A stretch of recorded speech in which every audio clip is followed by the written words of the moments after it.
Ces trous béants, au cœur de la réserve de la biosphère de Dimonica, seraient le résultat de l'extraction de l'or.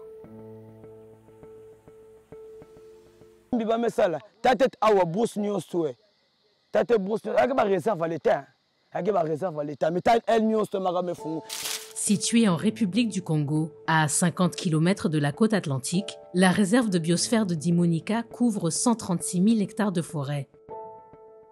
Classée réserve de biosphère par l'UNESCO en 1988, cette zone protégée sert de laboratoire vivant pour la conservation de la biodiversité, la recherche scientifique et la gestion durable des ressources naturelles.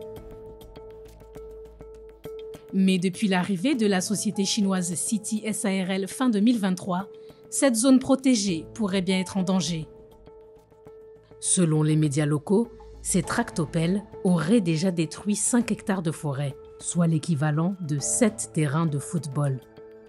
Certains orpailleurs locaux ont reçu une compensation financière de la part de la société pour quitter les lieux. Ces 3 hommes l'ont refusé.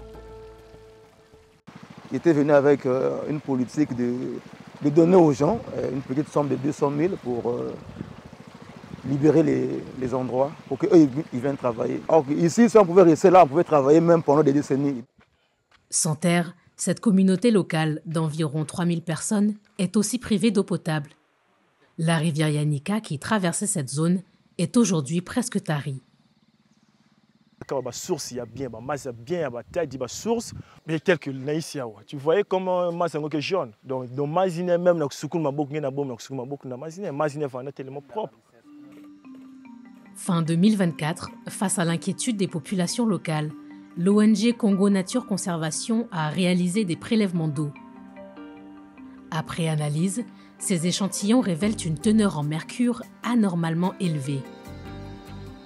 Donc la normale, c'est le 0,0005 mg par litre. Or, nous sommes à 0,007 mg par litre. Et donc, c'est largement supérieur à la quantité autorisée dans les eaux douces.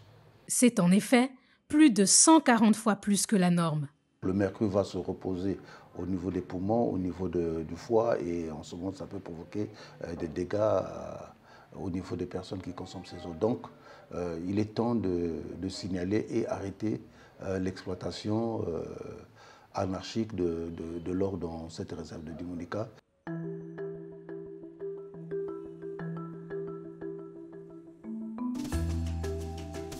À Brazzaville, nos équipes ont rencontré l'un des responsables de la société chinoise incriminée qui se défend d'être à l'origine des dégâts.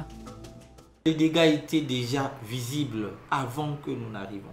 C'est comme un locataire qui arrive et s'il n'y a pas eu un état des lieux avant que le locataire n'occupe la maison, certes si l'état des lieux se fait après que le locataire soit déjà logé, on se retrouve à porter tout ce qu'il y a eu avant nous.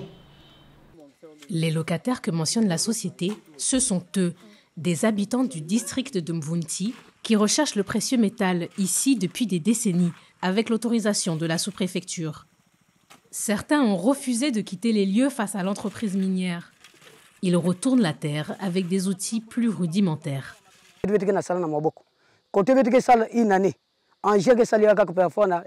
semaine.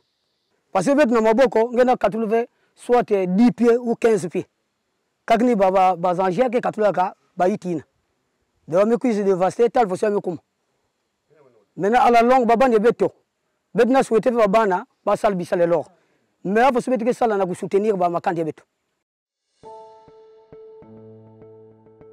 Face à l'ampleur du désastre, la ministre de l'Environnement, Arlette Soudan-Nono, a fait interdire les activités de cette entreprise en novembre 2024. Mais en attendant, la biodiversité est gravement endommagée, l'eau impropre à la consommation et certains habitants contraints de fuir.